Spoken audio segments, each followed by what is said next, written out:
Should you transfer your ordinary account to special account for CPF to reach the full retirement sum, or should you just leave it there because you want to keep it for tax relief? I'll answer this question in the video today. I know many people are really excited after I've reviewed my CPF balances, especially at my age, and you are very motivated to go and hit your full retirement sum, especially in your special account. Now, some of you really want to hit it as fast as possible, and you are thinking of either doing some cash top-ups or transferring your OA to SA just so that you can hit it faster. But calm down first. Hear me out on what I have to say on today's topic, because I will help you assess differences and which one should you go for. And this is to help you formulate your own CPF strategy, because what works for me may not work for you and it's not applicable to you. So it's definitely not financial advice, and it has to be catered to your own personal situation. So you see, there are two main ideas to hit your full retirement sum or FRS as fast as possible, and both of these methods are irreversible. Number one, you either do a cash top-up to your SA or MA and you try to do the supercharge strategy. I've talked about it in my previous video. And number two, you transfer your ordinary account funds to the special account funds, because your ordinary account funds are only earning you 2.5%, whereas your special account is earning you 4%. And once you have hit that full retirement sum in SA, it will help you supercharge the ordinary account with your MA funds, right? That's how the supercharge strategy works. So with these two main ideas about reaching full retirement sum as soon as possible, I'll share with you in detail what are the pros and cons of each of them after a word from the sponsor. Moomoo Singapore sign-up promotion is finally back, because now they are back with 3 deposit tiers. For the first tier, you have to deposit $100 and you can get $2 cashback for a total of 10 days. So that is a total of $20 cashback. For the second tier, you have to deposit $2,000 with 2 buy trades, so you can get 1 Coca-Cola stock worth around 80 Singapore dollars. And for the final tier, you have to deposit 10,000 Singapore dollars and make 7 buy trades, and that would give you $108 of cash coupon. So you see, your rewards will differ depending on how much amount you deposited over the period, and that is a total of $208 if you fulfill all the conditions and do not withdraw your cash deposits for the stated period for each tier. Now, Moomoo SG is also one of the most competitive trading platforms out there, offering you US, Hong Kong and Singapore stocks, options, dividend stocks, funds like Moomoo Cash Plus, ETFs, and even their latest feature, which is foreign exchange trading, if you are that experienced enough. So sign up with my link down below or scan the QR code right here to get your Moomoo SG account today.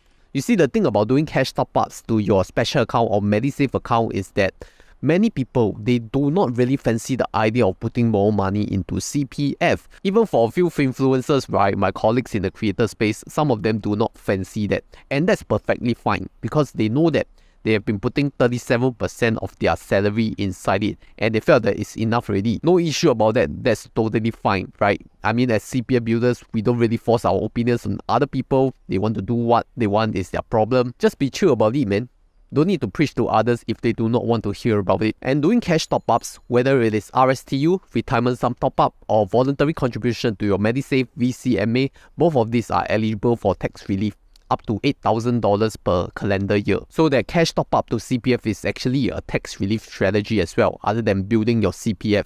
And many people, especially high-income earners, actually do employ this strategy to get some tax relief. Now we look at the second idea, which is transferring your ordinary account to special account. Why do people really fancy this idea? It's because OA is giving you a very pathetic interest rate of 2.5%, whereas your SA, your special account, is giving you 4%. So that's a 1.5% increment. It also does not require you to do any cash top-ups to your CPF accounts. So it's really suitable for those people who really don't want to put more money into CPF. They think it's enough, 37% is good. Okay, I don't want to put in more money. So OA to SA transfer may be the best option for them to reach FRS in the special account. But on the other hand, if you look at it this way, if you transfer OA to SA, it's irreversible, and at the same time, it eats up into your tax relief, because you are building up a special account And that means you do not have the tax relief opportunity to do cash top-ups or RSTU to your special account. So I will share a bit on my CPF top-ups history for some of you who are new here. I actually started doing cash top-ups to my CPF accounts after my first year of employment. So that's when I started to look at CPF cash top-ups for tax relief purposes. So I did idea one first, right, which is doing cash top-ups like RSTU and VCMA to beef up the special account and the Medisave account. But it was only until 2019 when I started transferring ordinary account to special account. This is after I've secured my HDB BTO unit, right? Because I know that this is my housing price and how much I need to set aside for my CPF, either for down payments or monthly mortgage, safety buffers and all that.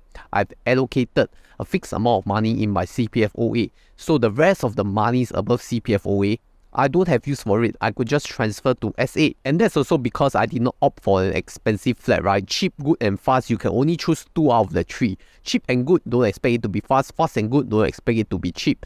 Cheap and fast, don't expect it to be good. And you know the transfer from OA to SA is actually quite significant, because if we look at my breakdown table, you see that OA is 23%, SA is 6%, and MA is 8%. This is for people who are below the age of 35. So overall the years, you realize that your OA may have accumulated a huge pile of savings which are unused, but you know that you don't need to use so much OA. So what are you going to do to it? Now this is also assuming that you did not use the OA for housing, because some of you buy really expensive houses and you all need to pay so much for your down payment, wiping out your entire CPF OA account. Then you don't have any funds to do transfer anymore. So this is more for people who are really more minimalist, really more frugal. They don't need to buy a very expensive flat or the biggest flat or the best location flat, right? So they have sufficient funds in their OA, and then the rest they can decide whether they want to transfer to the SA. Also, if you'd like to have a copy of this CPF allocation table, you can head over to my Telegram group, because I'll post some exclusive updates there as well. And it's free, right? Just go and join and learn from the Honey Money SG community on everything about CPF and credit cards as well. So I can assure you,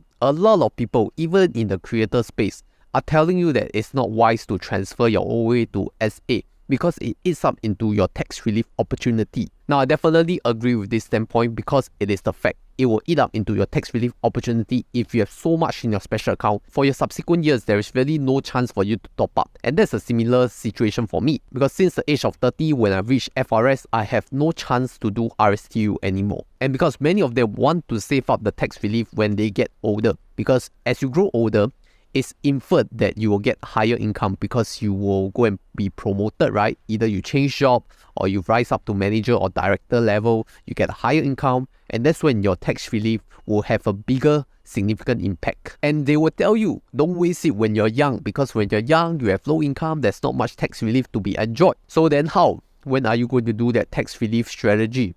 Maybe they will tell you when you are hitting the 11.5% to 15% tax bracket. That is probably in your 30s and 40s where you have higher income. To give you some context, if you are hitting 11.5% to 15% tax bracket, you're probably looking at an annual income of $120,000 to $200,000. So we are making a very big assumption here, right? That you will be able to earn $120,000 and above annual income.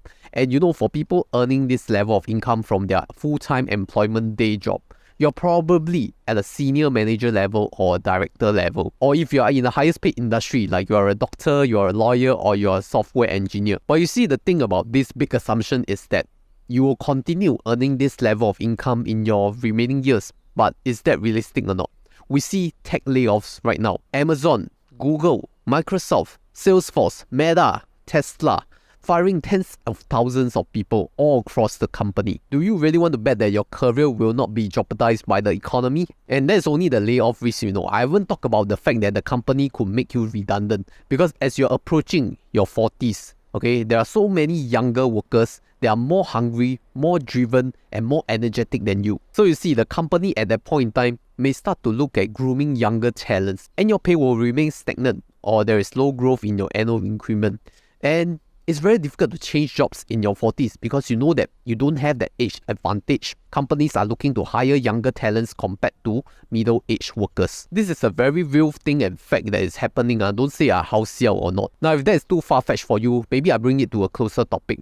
What if you decided to chase financial independence, retire early, or ikigai? Okay, that means that maybe you don't want to work in your day job in your 40s. You want to build something on your own. and maybe you can retire early because you have a very significant financial independence income, then you probably don't need that much tax relief anymore. Because let's say if you are chasing after Coast Fire or Barista Fire, both of these which are earning lesser income than your normal day job, maybe you're earning just 2 to 3K per month and you're supplementing the rest from your investment income or your side income and all that, then maybe it earns much lesser than your day job, but you realize that you are happier. You are buying time and freedom and space. Then you will not hit that 120,000 annual income, right? Which brings back to the question of, what are you saving it up for? So if you're really saving it up for the tax relief opportunity in your late 30s, early 40s or late 40s, then you're making a very big bet that your income will keep skyrocketing until above 120,000. But let's put the matter in fact, right? How many people can really reach senior manager and director level? How many people can really reach that 120,000 annual income? I know I for sure didn't, because I quit my job before I even became a manager. So I think I've shared enough for this point 1 already. I may want to share more on the part 2 of the video, because this video is getting too long and I want to separate it to a next session. So stay tuned, because I will have a follow-up on this. I'm not done yet. But if you really want to learn of these CPF strategies, then at least you need to learn of the supercharging CPF strategy, which I shared it in my previous video right here.